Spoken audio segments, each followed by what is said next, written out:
कर रहे हैं उसका इन्होंने जवाब दिया है। ये मुंबई जोन का एक जवाब आया है, देखिए उसमें ये क्या कह रहा है, उसको ध्यान से सुन लीजिए। रोहित जी क्या कह रहा है, कह रहा है अटेंशन। मेरे प्यारे प्यारे बच्चों, एनटीपीसी का जो रिजल्ट आया हुआ है वो मेरी समझ से बिल्कुल बाहर है। एक बार थोड़ा सा वीडियो को लाइक और शेयर थम्स अप कर दीजिए। और अगर आपको एनटीपीसी के इस जंग में अगर आपको जीतना है तो भैया लड़ना पड़ेगा महाकाल के आशीर्वाद से। लेकिन रेलवे जेई में क्या हुआ कि जितना टाइम्स रिजल्ट वहां पर देना था उतना टाइम्स वहां पर रिजल्ट आपका दिया गया। रिजल्ट के लिए आंदोलन, मतलब दोस्तों पूरा टीचर वर्ग एक साथ खड़ा हुआ कि रिजल्ट निकाल दो, क्या रिजल्ट निकाल दो। लड़कों की लाइफ से खेल रहा है और इसके लिए लड़के आप टेंशन नहीं लेंगे। हालांकि रिजल्ट कल रात तक को तो किसी टीचर को समझ में ही नहीं आ रहा था कि भैया ये रिजल्ट किस तरीके से क्या डाल हम लोग उतार देंगे। यहाँ पे हम गारंटी कसम खाते हैं भारत माँ की, अगर नहीं सुधरा ना तो लड़कों को उतार दिया जाएगा सड़क पर, फिर दिल्ली में जगह नहीं बचेगी लड़कों को बैठाने के लिए। ये एकदम ज्वलंत मुद्दा है, लड़का कहाँ जाएगा। मेरे प्यारे प्यारे बच्चों, एनटीपीसी का जो रिजल्ट आया हुआ है वो मेरी समझ से बिल्कुल बाहर है। एक बार थोड़ा सा वीडियो को लाइक और शेयर थम्स अप कर दीजिए। और मैं आज आपके साथ बिल्कुल पूरा सपोर्ट में उतरा। मेरे प्यारे बच्चे, माय डियर, आपके लिए मेरे पे फुल सपोर्ट है। बच्चे बहुत दिनों से कह रहे थे गुरुजी आप अपना सपोर्ट करिए, तो माय डियर देखिए मैंने आपको बताया भी था कि चैनल मेरा चैनल नहीं है भैया, ये चैनल आपका चैनल है। एक बार सब लोग जोर शोर से जय महाकाल जय श्री राम के साथ लोगों को जोड़ दीजिए। आज देखिए धांसू सर का सपोर्ट, भैया मैदान जंग में धांसू सर आ चुके हैं, कर रहे हैं उसका इन्होंने जवाब दिया है। ये मुंबई जोन का एक जवाब आया है, देखिए उसमें ये क्या कह रहा है, उसको ध्यान से सुन लीजिए। रोहित जी क्या कह रहा है, कह रहा है attention of the railway has been drawn to the concern raised by the candidates over the process. ये कह रहा है कि भाई साहब रेलवे का जो कंसर्न, जो रेलवे का अटेंशन गया है, जो बच्चों ने रेज किया है इशू को कि भाई साहब रेलवे ने गड़बड़ कर दी है रिजल्ट निकालने में एनटीपीसी के, उसके ऊपर हमारा कंसर्न गया है। ठीक है, ये कहना चाहता है कि हमने कैंडिडेट्स को उसी हिसाब से उसी प्रोसीजर से सिलेक्ट किया है जो हमने नोटिफिकेशन में दिया था, ये ऐसा बोल रहा है उसमें। फिर ये कह रहा है कि इन दिस एम्प्लॉयमेंट नोटिफिकेशन, जो भी हमारे पास ये नोटिफिकेशन था उसमें हमारे पास 13 कैटेगरी की हमने जॉब निकाली थी, जिसको हमने लेवल 2, 3, 4, 5, 6 में हमने बांटा था। 13 कैटेगरी की पोस्ट थी जिसको 2, 3, 5, 6 में हमने बांट दिया था, सेग्रीगेट कर दिया था। और उसके बाद हमने ये भी क्लियर किया था कि सबका सीबीटी 1 तो सेम होगा और सबका सीबीटी 2 अलग अलग ही होगा, हमने ये भी क्लियर कर दिया था। ये ऐसा इसमें लिख रहा है कि हमने अपने नोटिफिकेशन में ही क्लियर कर दिया था कि सीबीटी 1 सबका क्या होगा, सेम होगा, और सीबीटी 2 सबका अलग अलग होगा। ये हमने अपने नोटिफिकेशन में क्लियर कर दिया था, ये ऐसा लिख रहा है। और ये आगे लिखना चाहता है, ये कहना चाहता है इट इज, हमारी नजर में ये था कि हम 10 गुना बच्चों को बुलाएंगे, ये ऐसा कह रहा है। ठीक है, पर हम कितने गुना को बुला रहे हैं, 20 गुना बच्चों को बुला रहे हैं ताकि बच्चों के साथ कोई भी अन्याय ना हो। फिर आगे लिख रहा है हम जो भी बच्चा सेकंड स्टेज को आगे कंफर्म करेगा उसको उसकी एलिजिबिलिटी के आधार पर उसको अपॉइंटमेंट लेटर मिल जाएगा, और जो सिलेक्ट होगा सिर्फ एक पोस्ट के लिए, वन पोस्ट ओनली। फिर आगे लास्ट में लिख रहा है कि भाई साहब किसी भी तरह का क्वेश्चन रेज मत कीजिए, हमारी सिलेक्शन प्रोसेस पर हमने सब कुछ ठीक किया है, ये ऐसा कह रहा है। और जंग का ऐलान हो चुका है। हर हर महादेव, जय महाकाल। एक बार कमेंट ऑप्शन दबा के लाइक और शेयर ठोक दीजिए, जय महाकाल बोल दीजिए। अब मैदानी जंग में आ चुके हैं धांसू सर, और भैया अब धांसू जंग होगी एकदम, जो है चिंता करने का जरूरत नहीं। अब लौंडे अकेले नहीं है भैया, पहले मैदानी जंग में धांसू सर नहीं थे, हमने नौकरी को छोड़ा तो लौंडों के लिए छोड़ा। महाकाल के आशीर्वाद से सौगंध है महाकाल की भैया, एकदम जो है चिंता करने का जरूरत नहीं। ये हिंदुस्तान वो देश है भैया जहां पे आप जानते हो प्यार से नहीं मिलता है भैया, अगर आजादी मिली तो लड़के मिली। और अगर आपको एनटीपीसी के इस जंग में अगर आपको जीतना है तो भैया लड़ना पड़ेगा महाकाल के आशीर्वाद से, और धांसू सर आपके साथ है भैया। तो मैदान जंग में अब धांसू सर उतर चुके, इस बात का आगाज कर दीजिए हिंदुस्तान के कोने कोने में। मेरे प्यारे बच्चों, हम मैदान जंग का हम ऐलान करते हैं कि भैया जल्द ही मैदान जंग में आप लोगों के लिए मैं आ रहा हूं। मेरे प्यारे बच्चों, आपके सपोर्ट के लिए आ रहा हूं भैया, चिंता करने का जरूरत नहीं है। देखो मुझे दुख इसी बात का होता था, 2 साल से मैं पढ़ा रहा था पर मैं आपका सपोर्ट नहीं कर रहा था, दर्द था मेरे सीने के अंदर, वो सारा दर्द आएगा महाकाल के आशीर्वाद से। जंग लड़ूंगा आप लोगों के लिए, चिंता करने का जरूरत नहीं है। आग लगा दूंगा हिंदुस्तान के अंदर, उन लौंडों के लिए आग लगा दूंगा मेरे प्यारे बच्चों। और एनटीपीसी के लिए भैया ईंट से ईंट देते। इससे तो साफ यही पता चलता है कि जो 90,000 की वैकेंसी थी वो केवल 2019 का चुनाव को ध्यान में रख के किया गया था। और जो जिस तरह से आप इनके साथ खिलवाड़ कर रहे हैं, याद रखेंगे कि 24 में ये सब भी जाएंगे सब। और ये सरकार की अभी कोरोना है, वरना लड़के सड़क पे नहीं उतरे हैं, वरना अगर ऐसा ही हाल रहा ना तो हम गारंटी देते हैं कि लड़के सड़क पे उतर जाएंगे, और नहीं उतरे ना तो हम लोग उतार उतार देंगे, यहाँ पे हम गारंटी, कसम खाते हैं भारत माँ की, अगर नहीं सुधरा ना। यही दोस्तों आज का वीडियो सबसे अलग हटके है। देखिए हम लोग हमेशा वीडियो बनाते रहते हैं, सरकार क्या अच्छा करती है, क्या गलत करती है, उस सारे चीजों के बारे में आपको हम बताते रहे हैं, पढ़ाई से रिलेटेड A to Z चीज बताते रहे। लेकिन आज जो अन्याय होते जा रहा है, अब ये बर्दाश्त के बाहर हो गया है। बर्दाश्त के बाहर इसलिए हो गया है कि अब पूरा शिक्षित समाज अब खड़ा हो गया, और जब कभी भी शिक्षित समाज खड़ा हुआ है तो इतिहास गवाह है, वो क्रांति की पहली दहलीज होती है, क्योंकि शिक्षित समाज को बेवकूफ बनाना आसान नहीं होता है। और रेलवे में जानबूझ के ऐसा कचरा अधिकारियों को भरा जाता है कि ये लोग जानबूझ के पेपर लीक करवा दे, और जो पैसा मिलेगा तो इन लोग अपनी फैमिली को ट्रिप लेके जाएंगे लोग स्विट्जरलैंड घुमाने के लिए, और बच्चों का भविष्य का बेड़ा गर्क करेंगे। मार्च 2019 में एक वैकेंसी निकाली गई, 90,000 रेलवे की वैकेंसी निकाली गई। लोगों को लगा कि ये वैकेंसी उनके भविष्य के लिए होता है, कि जो 90,000 की वैकेंसी थी वो केवल 2019 का चुनाव को ध्यान में रख के किया गया था। और जो पहले से जो ट्रैक रिकॉर्ड आ रहा है, अगर उस हिसाब से अगर हम बात करें तो ये जो 90,000 रेलवे की वैकेंसी है, ये 2024 के इलेक्शन तक जाके ये उसको फाइनल किया जाएगा। यानी अब हिंदुस्तान में एक ट्रेंड बन चुका है कि एक वैकेंसी से आप दो ठो एकदम बढ़िया से चुनाव जीत सकते हैं। इन लोग को ये नहीं समझ में आता है कि स्टूडेंट की लाइफ के साथ खेलना एकदम घातक है, क्योंकि एक बार अगर युवा बिगड़ गया ना तो फिर संभालना मुश्किल है। तलवारों के साए पर इतिहास हमारा बनता है, जिस ओर जवानी चलती है उस ओर जमाना चलता है। गवर्नमेंट को नहीं भूलना चाहिए कि ये युवा ही है जिन्होंने इस सरकार को फर्श पे पड़ी थी, इसे उठाकर अर्श पे पहुंचा दिया। लेकिन जिस दिन युवा बिगड़ेगा ना, उस दिन अर्श से उठा के फिर फर्श पर फेंक देगा, टाइम नहीं लगेगा। जिसको आप धीरे धीरे देख रहे हैं, युवाओं के बीच में इतना क्यों खोल रहा है, मन क्यों खोल रहा है? क्योंकि युवा अपने आप को ठगा महसूस कर रहा है, और हमेशा पढ़े लिखे स्टूडेंट्स का ही आवाज दबाया जाता है। रीजन क्या है कि शिक्षा एक ऐसी चीज होती है ना जो आपके अंदर सवाल पूछने की क्षमता पैदा कर देती है। वो जानते हैं कि ससुरा पढ़ लिख लेगा ना तो सवाल पूछने लगेगा। अगर नौकरी हो गई तो मेरे चुनाव की रैली में कौन जाएगा? एक पढ़ा लिखा इंसान, एक नौकरी करने वाला इंसान कभी नहीं जाता है रैली उली में। क्यों? क्योंकि वो यूट्यूब पे देख लेगा क्या भाषण है, ट्विटर पे देख लेगा। इसीलिए गवर्नमेंट चाहती है भाई साहब अनपढ़ रहो लोग, हमारी अलग अलग पार्टियां, 75 पार्टी हिंदुस्तान में, ससुरा 4000 से ज्यादा पार्टियां, उनका झंडा लेके ढोते रहो। स्टूडेंट को अंडरटेकिंग नहीं लेना चाहिए कि भाई ये कुछ नहीं कर पाएगा। ये भी भाई कुछ भी कर सकता है। जिस तरह से आप इनके साथ खिलवाड़ कर रहे हैं, याद रखेंगे कि 24 में ये सब भी जाएंगे सब। और हर स्टेट वालों को कहते हैं कि भाई देखिए ये इलेक्शन का मुद्दा नहीं है, ना ही ये पॉलिटिशियन का मुद्दा है। मुद्दा ये है कि एसएससी, रेलवे, आईबीपीएस क्यों बर्बाद कर रही है।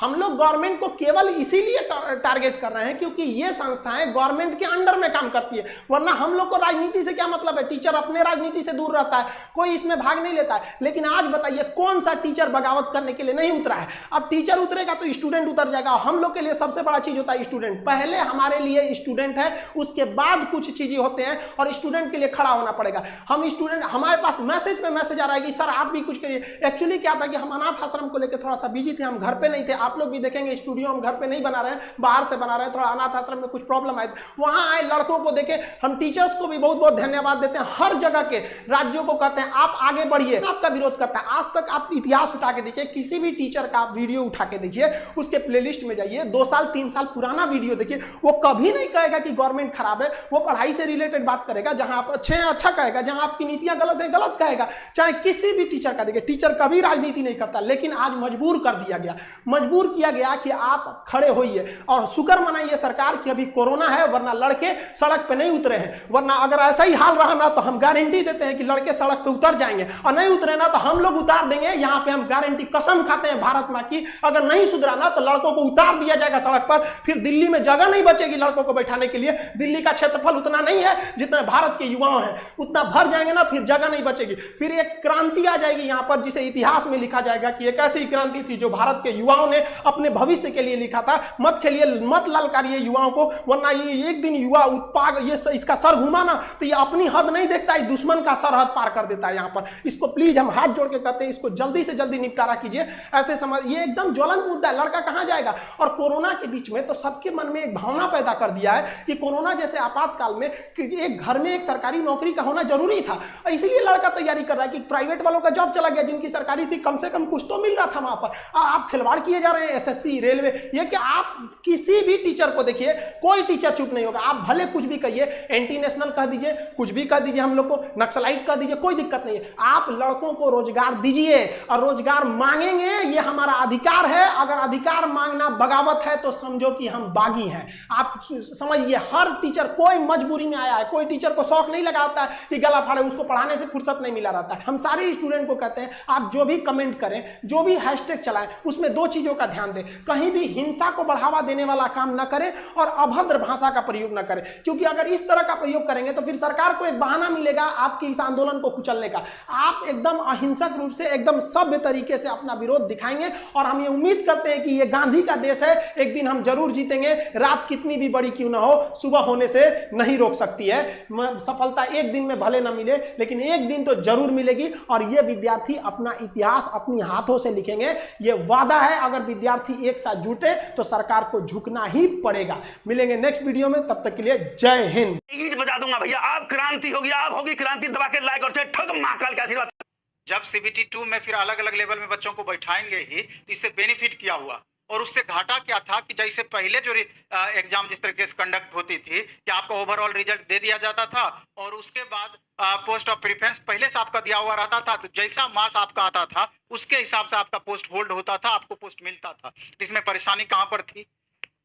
और दूसरा ये भी चीज आप देख सकते हैं, इससे पहले रेलवे जेई का एग्जाम हुआ तो रेलवे जेई में भी सेम बातें थी, वहां पर भी रेलवे जेई में। लेकिन रेलवे जेई में क्या हुआ कि जितना टाइम्स रिजल्ट वहां पर देना था उतना टाइम्स वहां पर रिजल्ट आपका दिया गया। जितने बच्चों का रिजल्ट आना था तो इंडिविजुअल उतने बच्चों का रिजल्ट वहां पर आया।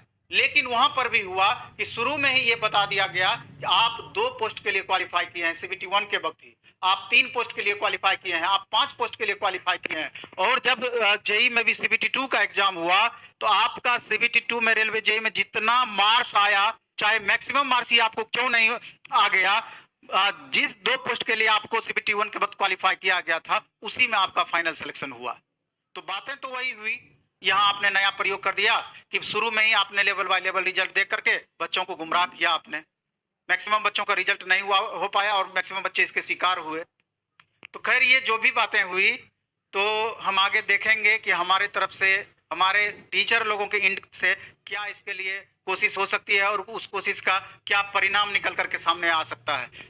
बोर्ड तो आपको ये एक्सक्यूज, हमको लगता है कि अगर प्रोटेस्ट भी करते हैं तो ये एक्सक्यूज देने का कोशिश करेगा कि हमने नोटिफिकेशन के वक्त ही तय कर दिया गया था कि लेवल बाय लेवल हम एग्जाम लेंगे, लेवल बाय लेवल रिजल्ट देंगे। ये चीज एक्सक्यूज हो सकता है, लेकिन ये कहाँ तक उचित है आपका? इसलिए प्रोटेस्ट तो मेरे ख्याल से होना ही चाहिए।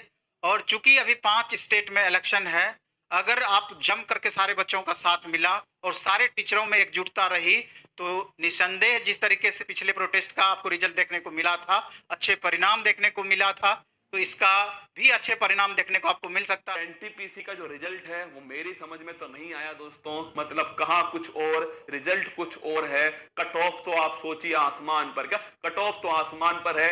एक बच्चा दोस्तों 10-10 जगह क्या कर रहा है, 10-10 लेवलों में क्वालिफाई कर रहा है। मतलब ये समझ ही नहीं आ रहा कि 16 गुना बच्चे इन्होंने लिए, 20 गुना बच्चे इन्होंने लिए हैं या 5-6 गुना बच्चे लेकर की कट ऑफ को दोस्तों हाई कर दिया। मतलब एक तो 5 साल में ये भर्ती पूरी करते हैं लोग, क्या 5 साल तो भर्ती में लगाते हैं। भर्ती के फॉर्म के लिए आंदोलन, उस फोरम को दोस्तों उसकी लास्ट डेट के लिए आंदोलन, परीक्षा करवाने के लिए आंदोलन, मतलब प्रोटेस्ट करो, डिजिटल प्रोटेस्ट लाओ, परीक्षा का रिजल्ट निकालने के लिए दोस्तों। मतलब जब पूरे वर्ल्ड में नंबर 1 पर ट्रेंड आया तब इन्होंने 15 तारीख को रिजल्ट निकाला। मतलब सोचो आप दोस्तों, हर बार इन्हें ट्रेंड करवाओ, हर बार इन्हें याद दिलाओ जैसे दोस्तों एहसान हो ना हमारे ऊपर है कि भाई एहसान है, तुमने जन्म लिया है, एनटीपीसी का फॉर्म भरा है तुमने एहसान है तुम्हारे ऊपर कि हम मर्जी होगी तब रिजल्ट देंगे। रिजल्ट के लिए आंदोलन, मतलब दोस्तों पूरा टीचर वर्ग एक साथ खड़ा हुआ कि रिजल्ट निकाल दो, क्या रिजल्ट निकाल दो। और रिजल्ट निकाला भी तो ऐसा निकाला दोस्तों, इससे बढ़िया मत निकालते, इससे बढ़िया कोई जरूरत नहीं थी, आराम से निकाल लेते। मतलब कितनों का सपना तोड़ दिया तुमने बेफालतू में। अरे 20 गुना तो लो यार, फिर जो जाएगा बाहर वो जाएगा। मतलब जितनी कट ऑफ तुमने दी है, चलो मान लिया नॉर्मलाइजेशन हो गया, पर उसके बाद भी तुम्हारी जो कट ऑफ है उसका देखा है तुमने लेवल कितना है कट ऑफ का? इतने नंबर कौन लेकर आएगा? एक बात बताओ। और तुम्हें बाहर करना ही था तो वैसे ही बोल देते कि 5 गुना लेंगे हम। क्यों बोला 20 गुना लोगे? पहले ही बोल देते ना 5 गुना लेंगे। कम से कम दोस्तों जिनके 60 से ऊपर नंबर आ रहे थे उनका कितना हौसला टूटा होगा, वो एग्जाम देने में डरेंगे दोबारा। बात को समझो भाई, आप इतनी बड़ी बड़ी संस्थान हो यार, इतनी बड़ी बड़ी आप, मतलब कितनी जिम्मेदारियां आपके ऊपर हैं, आप क्यों हौसला तोड़ रहे हो किसी का? ये परीक्षा हौसला बनाने के लिए बनाई गई है, तोड़ने के लिए बनाई गई है। मतलब 20 गुना बच्चे तो ले लो यार, बाकी तो देख लेंगे, जो बाहर होगा वो होगा दोस्तों, वो अगली बार मेहनत करेगा। मतलब क्या आप ये सोचे कि भाई बंदा कि हाँ 100 नंबर आएंगे तो भी कंफर्म नहीं है होगा कि नहीं होगा, 90 आएंगे तो भी कंफर्म नहीं है, 70 आएंगे तो भी कंफर्म नहीं है, 60 आएंगे तो छोड़ ही दीजिए। आप क्या चाहते हो आप भाई, पहले ही बता दो भाई। CBT 2 में फिर आप सभी यही करने वाले हो कि 20 गुना का बोल के 5-6 गुना में चिपका दिए बच्चे परेशान हो रहे हैं। क्या करें, बच्चा भी क्या करे और टीचर भी क्या करे, आप ये बताओ दोस्तों। टीचर भी कहां तक लड़े, पढ़ाई या लड़े, दोनों में यही समझ में नहीं आ रहा कि आजकल लड़े या पढ़ाई कर। अभी क्या हुआ, रिजल्ट आया रेलवे RRB NTPC का, इसने लड़कों को एक नया दुख देके रख दिया। इसने क्या किया है कि कहा था कि 20 गुना रिजल्ट देंगे। इसकी कहानी टोटल सुनिए। 2019 में इसकी वैकेंसी निकली, एग्जाम नहीं ले रहा था। 2020 में हम लोग ने speak up for railway and SSC का कैंपेन चलाया, तब ससुरा एग्जाम लिया। एग्जाम लेने के बाद क्या किया, रिजल्ट नहीं दिया। फिर दिसंबर 2021 में हम लोग कैंपेन किए, 8 मिलियन ट्वीट किए लोग कि रिजल्ट दो, तो रिजल्ट दिया ससुरा। रिजल्ट में कहा था 20 गुना देंगे, 3 से 4 गुना रिजल्ट दिया है, और कह रहा है कि 20 गुना है। कैसे किया, इतना बड़का चोर है ससुराई कि एक लड़का का, एक कैंडिडेट का 4 बार रिजल्ट दिया और उसको 4 जगह गिन रहा है। देखो 4 गुना है यहाँ पे, यहाँ तो ये नौटंकी करके रख दिया। बड़ा तकलीफ होता है इतना मेहनत करने के बाद भी लड़कों के लिए, जब जानबूझ के बर्बाद किया जाता है इस तरह से, तब काफी ज्यादा तकलीफ होती है। यहाँ पे लड़कों की लाइफ से खेल रहा है, और इसके लिए लड़के आप टेंशन नहीं लेंगे। आपके एग्जाम के लिए, रिजल्ट के लिए हम लोग साथ खड़े थे। आपका जब फोटो रिजेक्ट किया था, जो काले लड़के थे उनका फोटो रिजेक्ट कर दिया था, 4-4.5 लाख लड़कों का, 3 महीना लड़ा आदमी, लेकिन रिजल्ट वापस लेके आया था, उनका मॉडिफिकेशन लिंक। इसको भी सुधारा जाएगा। और एक स्टूडेंट क्या कह रहा था कि सर आप हम लोग के लिए आवाज उठाइए। यार तुम्हें बोलना पड़ेगा कि स्टूडेंट के लिए आवाज उठाएं। हम किस समय आपकी आवाज नहीं उठाएं? जब भी आपके साथ कोई समस्या होगी, हमेशा आपके साथ खड़े रहेंगे, हमेशा आपके हक के लिए आवाज उठाएंगे। और जिस दिन खान सर आपके लिए आवाज नहीं उठाएं, उस दिन समझ जाइए कि ऊपर वाले ने खान सर को उठा लिया। हम लोग बहुत जल्दी इसको वेल तरीके से सारे टीचर्स के साथ हम भी सबको कॉल कर रहे हैं कि आगे क्या रणनीति है, इसको कैसे सुधारा जाएगा, सुधार के हम लोग लिया जाएगा। आई होप आप अपना उम्मीद नहीं खोएंगे। आगे फिर से जो नेक्स्ट एग्जाम है उसके लिए भी तैयारी में लगे रहेंगे। मिलेंगे नेक्स्ट क्लास में। जय हिंद। कट ऑफ हाई जाने के रीजन है कुछ, उन रीजन को हमें एडमिट भी नहीं करना चाहिए, बिकॉज वो बेफालतू के रीजन है, वो पहले से बताए हुए रीजन नहीं है। क्योंकि NTPC CBT 1 का कल रिजल्ट आया, कल रिजल्ट आने से पहले ठीक लोगों की मेंटलिटी या बच्चों की या टीचर्स की मेंटलिटी क्या होती थी कि 10 पोस्ट के लिए, एक पोस्ट के लिए 10 बच्चे फाइट करें। पोस्ट एक है उसके लिए 10 बच्चे फाइट करें। लेकिन जब से NTPC CBT 1 का कल से रिजल्ट आया है, तब से मुझे लग रहा है कि पोस्ट 10 है और बच्चा एक फाइट कर रहा है। उसे भी नहीं पता कौन सी पोस्ट उसे लेनी है, कौन सी नहीं लेनी है। तो कट ऑफ इतनी ज्यादा गई है ना, ये पहली बात तो किसी को भी नहीं पता था। हालांकि रिजल्ट कल रात तक को तो किसी टीचर को समझ में ही नहीं आ रहा था कि भैया ये रिजल्ट किस तरीके से क्या डाल रहे हैं, कुछ समझ ही नहीं आ रहा है। लेकिन उसके बाद, रात के बाद मेरे पास इतने सारे बच्चों के मैसेज आए, मैं यहाँ पर PPT बनाकर आप लोगों के लिए लेकर आई हूँ कि उनकी कट ऑफ हाई जाने का जो रीजन है, वो रीजन क्या है, वो जो रीजन जानना जरूरी है, उसका कोई सॉल्यूशन निकालना जरूरी है। ना कि आप किसी टीचर को जाके ब्लेम करो, इस टीचर ने ये कहा था, उस टीचर ने ये कहा था। किसी टीचर को नहीं पता था कि इस तरीके से मार्क्स लाएगा। तो कल से पहले सबकी सोच यही थी कि भैया एक पोस्ट है उसके लिए 10 बच्चे फाइट करो। लेकिन जैसे ही NTPC CBT 1 का रिजल्ट आया तो सबकी आंखें खुली रह गई, क्योंकि वहां पर क्या है कि 10 पोस्ट है और बच्चा आपका एक ही है फाइट करने वाला।